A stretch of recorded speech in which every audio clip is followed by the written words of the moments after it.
Hi, I'm Callum from Tyne Valley Motorhomes, and this is a handover of a Chausson Flash 634. So as we start to walk around on the driver's side of the vehicle first, the first point you get to is your LPG locker. So this is your gas locker, and all your habitation locks open with one key, this little black key here. So once you've opened the lock, you'll be able to spin the handle, and then in here we've got our 6 kilogram test bottle on here. So it's a 6 kilogram propane colour bottle. It'll fit one of these, or if you ever convert it to gas flow, which is a refillable bottle, you can get an 11 in there.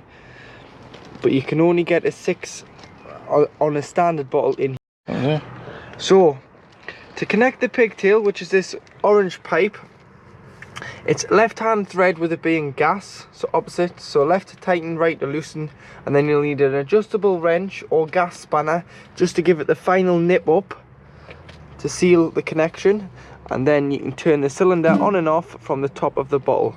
Always make sure that you are turning the gas off before you do start travelling, because it's a lot safer that the gas is isolated than being left on when you start driving down the road. You've got your awning light and your F45 Fiamma awning. Behind the back wheel is your waste water outlet. So this is any water that you've put down the plug hole, goes into a separate holding tank, and all you need to do is pull this handle forward and it'll drain out here. So normally you would drive over the grid, which is the waste water disposal point. So it's normally a grade of gully in the floor on the way out of your site, and you simply open the handle, drain this off, as you wouldn't want to drive with the added weight of waste water, because you don't really need to. It's going to affect your payload and your consumption of diesel. So let that out, and also drain this off fully in the winter so that the water doesn't have a chance to freeze in that underslung tank and cause any expensive damage.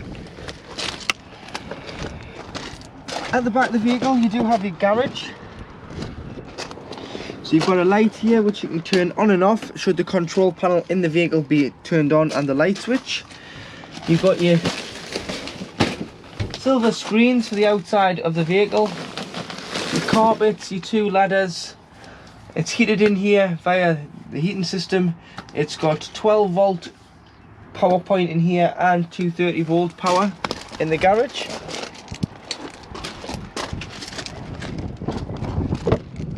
On the back of the vehicle you do have your high level brake light, and above that you've got your rear view camera, reverse camera. And then you've got these 2 bars where the back panel has been strengthened to take the added weight of a bicycle carrier. So you can have a bike rack on there should you wish in the future. And then as this van is fitted with the easy box system, so it raises the storage at the back so you get a bigger space in the garage. So this is with it down, you can wind it up, and it will mean that you've got more space to put a bike or something larger in the garage should you be struggling for headroom. So you can wind it up,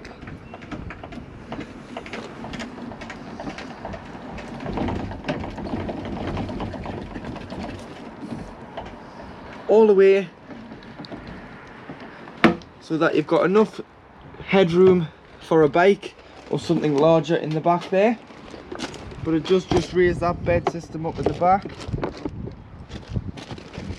When heating the water on gas, this cover needs to come off, because this is your flue for your Truma heater, water heater. So hand on the top, thumb in the middle, peel it off. Put this either in your garage or in your passenger door pocket, and then when you do come to leave your site, just pop it on. It stops all the road grime getting behind there, but it does need to come off to allow the fumes out when operating on gas. So we'll leave that off for the moment. Here you have an external shower point, so it's a cold water fed shower only. You need to make sure that you've got your pump turned on your control panel. Push the fitting into there, and on the other end of the fitting you do have a trigger gun, so you can hose the dog off, your shoes, the bikes, the boots, the kids, whatever, and that'll... Here you have your WC, so this is your cassette toilet. So to operate your cassette, open the locker, lift the orange handle and slide the cassette out. You'll then be able to either carry it or drag it with the wheels to your waste disposal point, which is normally beside your toilet block. And then to empty this out, remove the grey cap, press the orange button at the back, puts a bit of air in, stops it glugging, and you'll be able to tip it out. Once you've tipped it out, if you do, just put some water in the spout. There's normally a tap beside your disposal point. Give it a shake and tip out again, and then go in with a cap full of chemical. So it's 120 ml the cap capacity, so you can either do it in the cap or you can do it by eye. Put your blue or your green chemical into here, and then it's good to go back into the vehicle and be used. And it'll just clip back in. Here you have your hookup point. So if you are connecting with mains to either charge the leisure battery a few days before you go on your holidays, if you're lucky enough to keep this at home, or if you're on site, this is how you hook the vehicle up. So you get your hookup bleed, lift the collar, slide it on like so, hook the vehicle first, then the power source, and do it in reverse order when unhooking, so that you're never walking around with a live lead. And you just push the blue clip down in the left hand corner to release the hookup lead. Underneath the van is how you drain off your fresh water. So that's your vent for your diesel heater. And then if you just come underneath the van, this here is the cap.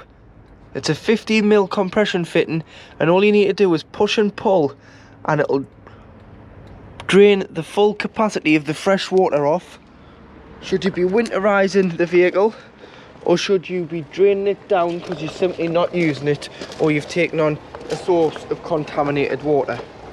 So remember, in the winter you want to drain all the water out the van, so pull that cap off. And in here, to fill it,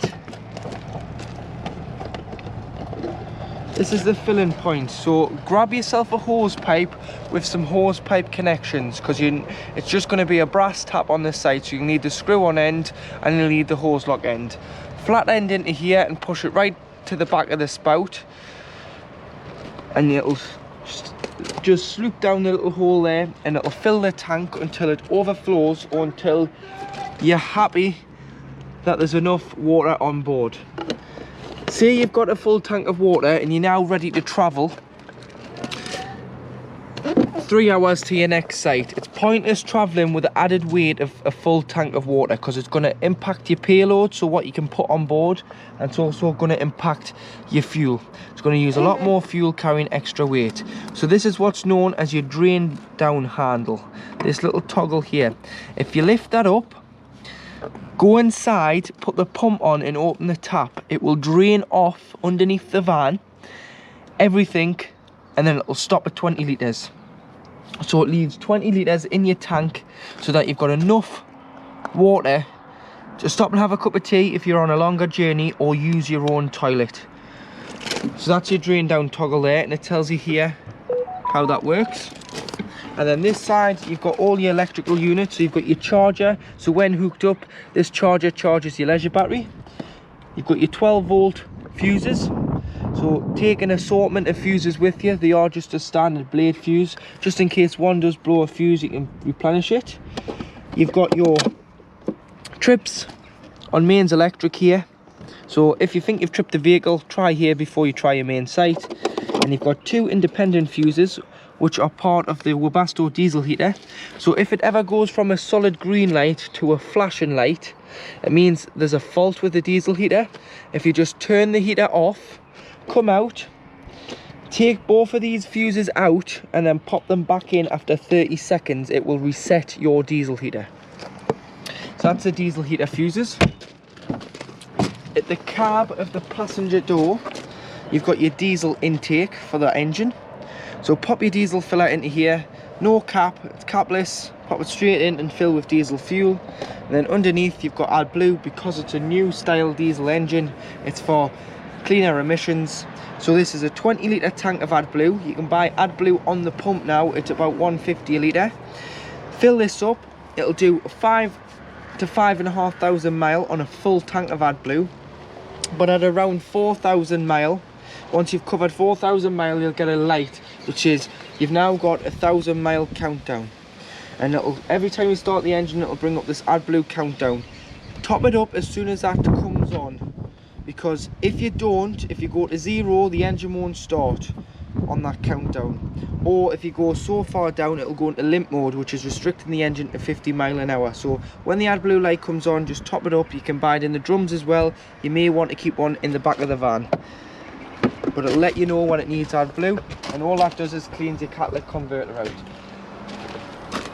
Engine batteries underneath the driver's seat, leisure batteries underneath the passenger seat. If you ever need to turn the airbag off on the passenger seat, using the key on the side of the dashboard, you can turn that off.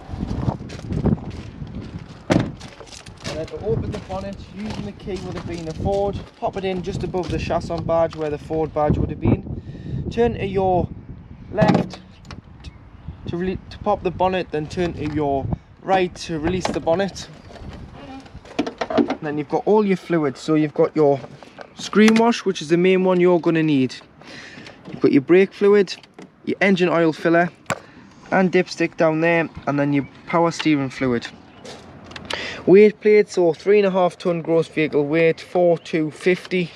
So you've got a 750 kilogram tone weight on a Ford power touch automatic, power shift even, automatic gearbox.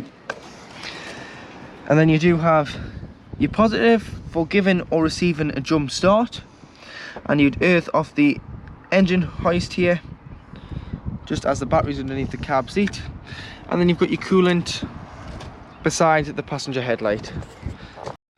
To operate the main 12 volt control panel, so you've got your master switch here, which turns the vehicle on and off. So if you're hooked up, when you turn it on, you'll get the green light here, which means you are receiving 230 mains electric. So if you plug anything into a mains plug, it will work. If you don't have that, then you're just on 12 volt. You've got your lights, so you can turn your lights on and off here. So make sure you've got your main light circuit turned on, and then all of them are individually switched, and you will need that on to operate the beds and drop down table, as that's how it's wired on a Chausson vehicle. You've got your pump, so this will pressurize the water to the taps, toilet and shower, making sure that you've got enough water on board first, which I'll show you how to do in a moment before you turn your pump on, just so that you don't burn out the element on the pump. You've got your owner light, which is the light on the outside of the vehicle, followed by the buttons on the bottom, which correspond with the buttons on the side. So first one, you've got your leisure battery reading. So to get a true reading of the battery, take the hookup out and then test the battery, and you'll see what it's actually at. You've got the one of the truck, which is your Ford engine battery. And then you've got this one here, which is your fresh water. So you can see there we've got half a tank of fresh water on board. When that yellow line goes to red, it means that it's in the red, it's time to refill. And when the one below goes to red, it means that the waste is open, which you'll need to open from behind the back driver's wheel to release the water that you have used. Here you have a dimmer, so you can dim and brighten the panel should it be too bright or too dull for you to see, or the people in the drop down bed at the front. You can dim it down. It takes the glare off the buttons. And then you do have your Webasto diesel heater, so it's very easy to use the Webasto diesel heater. So make sure that you've got a quarter of a tank of diesel in the main tank or more, and you simply just turn it on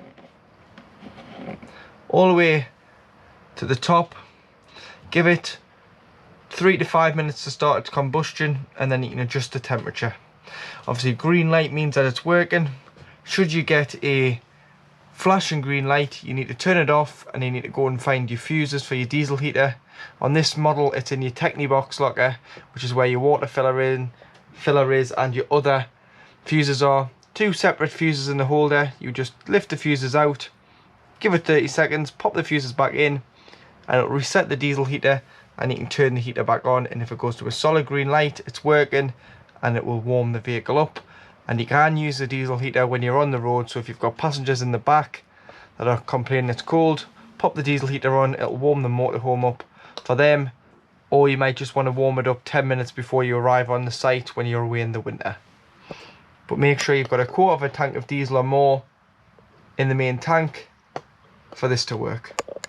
So to operate your 12 volt Dometic compressor fridge, so this will work off your leisure battery if you're not hooked up.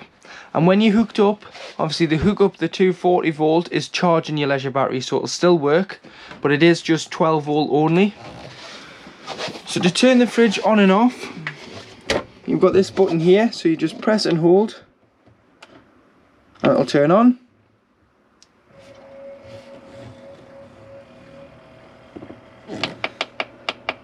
And then you've got the smallest little dot to the largest, which is your temperature. So you can adjust the temperature to suit, but if you were pre-chilling it, so you'd put it on a day before you put your shopping in, put it on the biggest dot, which is the coldest temperature, chill that down, and then you can put your shopping in and adjust the temperature to suit. You do also have your little freezer box there. And then when you're not using the fridge, so it's very important that you don't shut the door, because if you shut the door, it's got a rubber seal on there and it forms an airtight seal, so all the air will get trapped inside the fridge, which means over time you're going to get a smell within your motorhome. So what you need to do is you need to turn this to vent, and it'll say vent on the top, and then just shut the door into it. And obviously it hasn't shut because you can get your hands in there between the seal and the frame of the fridge, which means that you're going to get air circulation in and out your fridge, and you're not going to get a smell within your van. In the kitchen you do have 2 gas burner rings. So you've got a little ignition there, so there's one away, there's the other. So you've got 2 lit gas rings. Allow these to cool down so that they're cool enough for you to touch and leave your hand on until you put the glass lid down. Otherwise, if they are too hot, it can shatter this glass cooker top. You've got a cutlery tray underneath. And then underneath that you do have your oven and your grill. So a fed triplex oven. So starting off with a grill.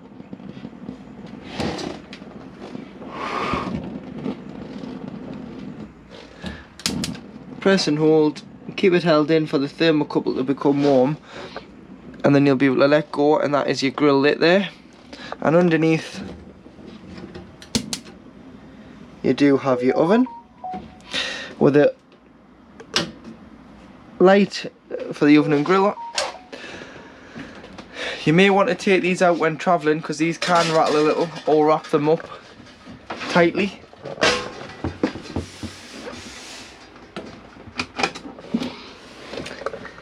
You do have 2 gas taps in the corner there, underneath the oven.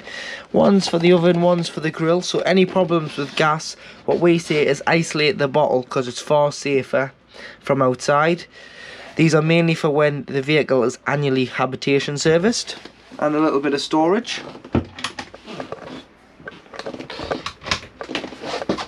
Storage underneath the sink. 230 volt plug when hooked up. The switch for your back electric beds, switch for your electric table and your front bunks. And then you do have your water system. So this is just showing that your water pump is working and that your water is getting up the temperature there as it's starting to go warm. So your boiler system and your water system is working perfectly fine. And then to open the cupboards, just behind them there is a catch, so you need to press these in to release the cupboards. And you've got storage, 2 shelves in this one, large cupboard this side with a strip light which you've got the little nib on there to turn on and off. So to operate your hot water system, so you've got two switches. You've got a Truma boiler, which is gas, and you've got a Truma boiler EL 230 volt, which is electric. So on the gas, the cover outside the vehicle needs to come off, because otherwise you're trapping the exhaust fumes and it will fail itself because it doesn't pick up oxygen in that valve. So you've got to take the cover off for it to work, and then it will work. So to operate the gas, you've got off in the middle, you've got 50 degrees of hot water, or you've got 70 degrees of hot water. So it depends how hot you want that water, and then you can adjust it. But you'd use gas if you're wild camping and weren't hooked up, because obviously the electric won't work if you're not hooked up. It's got to be 230 volt, which is mains electric. And then below, you've got off in the middle, you've got 750 watts at the top, which is equivalent to 1 kilowatt. And then at the bottom, you've got 1500 watts, which is equivalent to 2 kilowatts. So it depends on what the site amperage gives you, will determine whether you use 1 or 2 kilowatts, or should I say 750 watts or 1500 watts of electric. You can use the gas and the electric on together should you be in desperate need of hot water. So should you be in desperate need of a shower, put the gas and electric on together for around 5-6 minutes, and then you should have a full 10 litres, which is the capacity of the boiler, of hot water.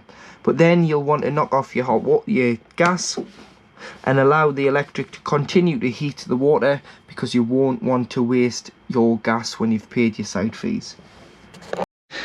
So behind your little dinette in the back, just if you lift the cupboard door open and lift the cover, your boiler lives behind here.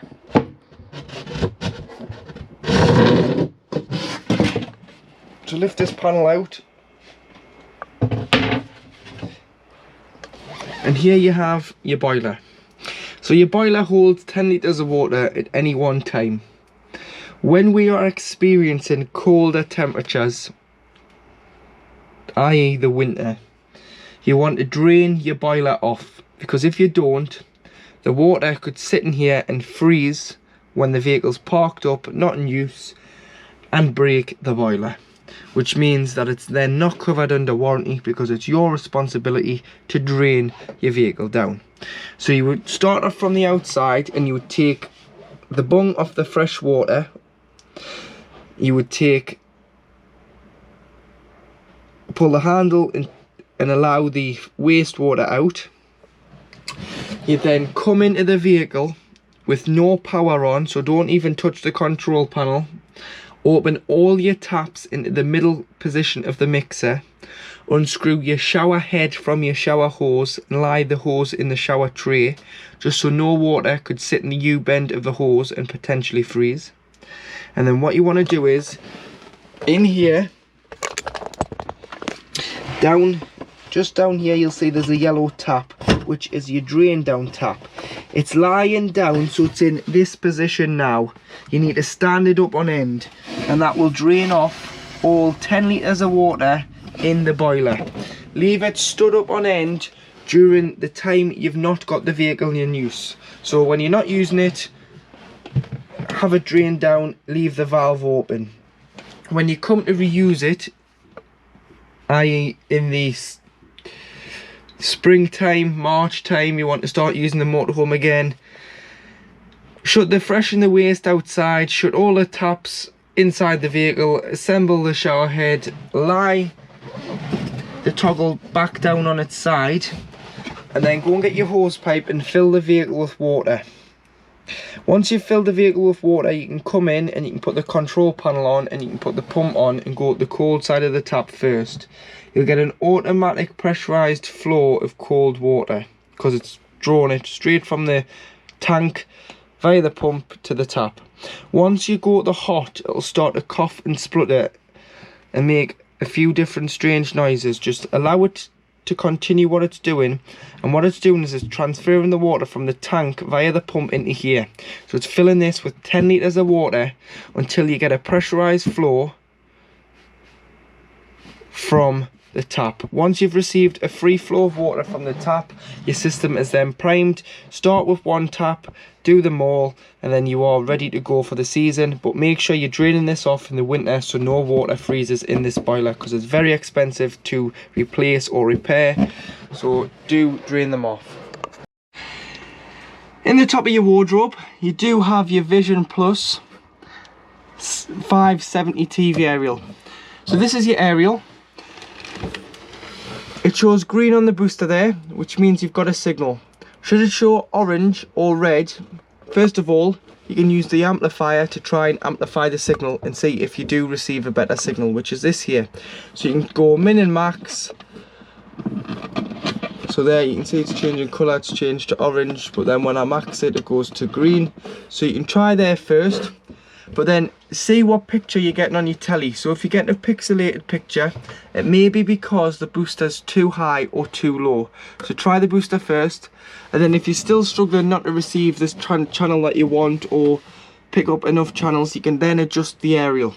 So you can loosen the nut off, push the stem up, and then use the toggle on the bottom of the aerial to direct the aerial on the roof.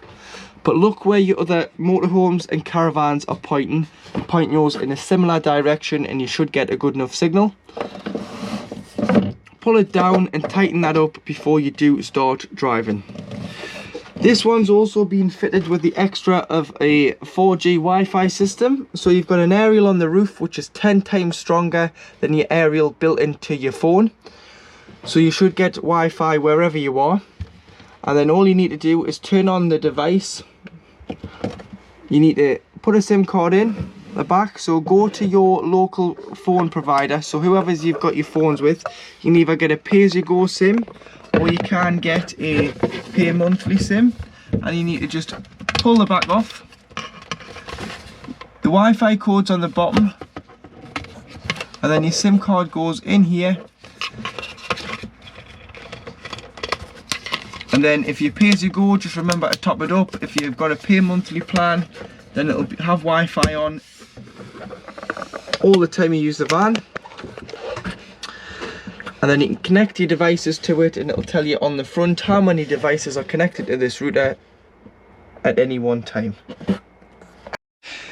So at the back of the vehicle, you do have your storage in your easy box system. So you've got storage in there, and this is in the highest position as I did wind it when I was outside. So that can come down to here. And then to make the dinette into a small child's bed, all you need to do is lift the table off. You see it's got a channel on here that connects to the rail. So you would just pop that in, lift this cushion up slightly, pop that in, rest it down there.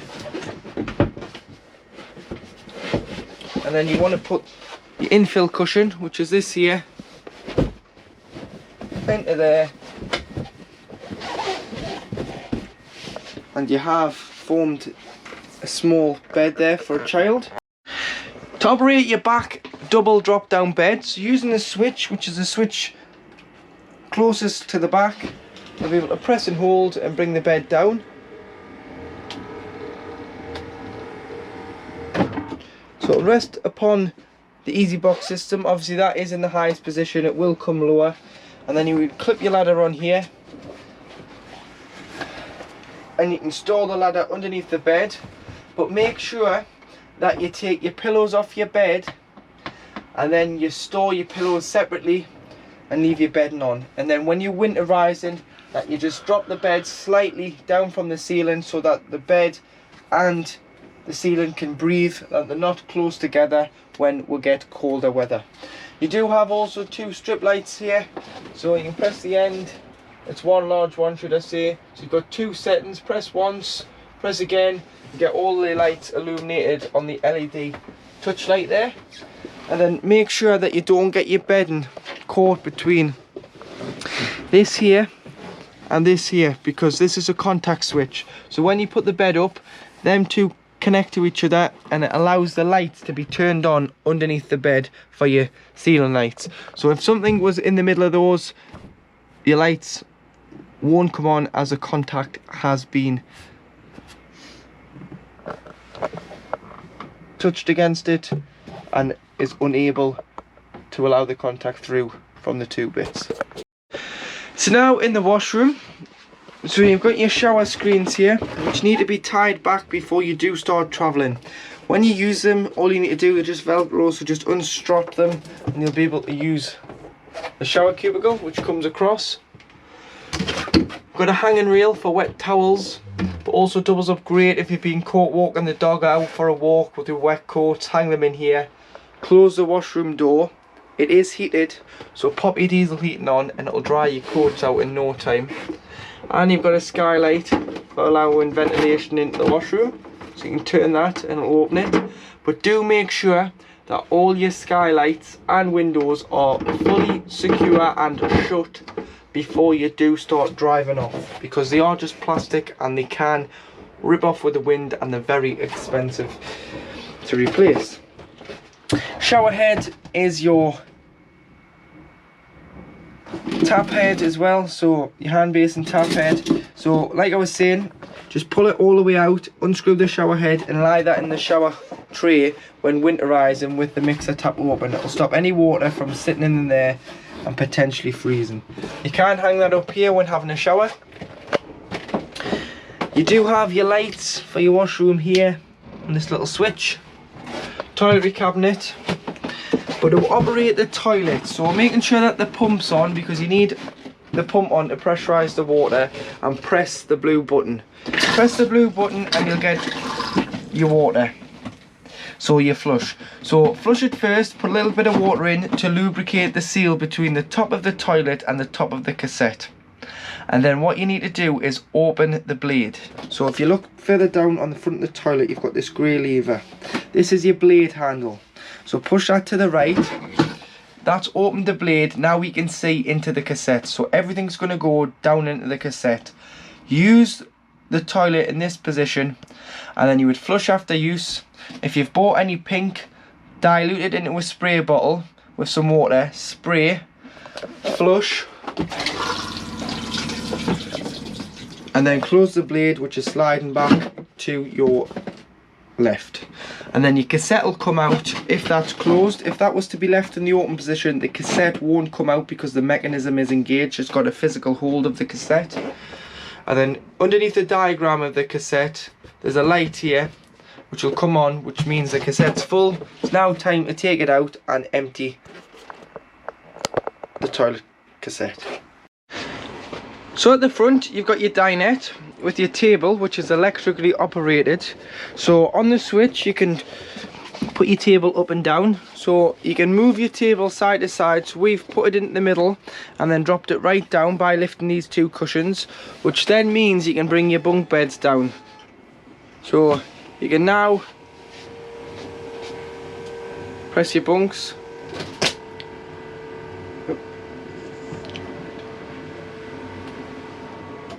So you do have two bunk beds there. So the first, they come down as a pair with one if you just want to use one, and then you've got the second one at the bottom. You've got a privacy curtain there, and then you've got touch sensitive lights just in the corner, so all you need to do is touch them and they're a touch switch. So one there and one there, and that is your second, or should I say your third and fourth berth, as you've got two in the back double bed as well. And then you've got that little child's bed that can be made out of the dinette in the back. And then, so again, just take your pillows off. You can leave your duvets on as long as they're not too thick, and then it'll just go back up like so.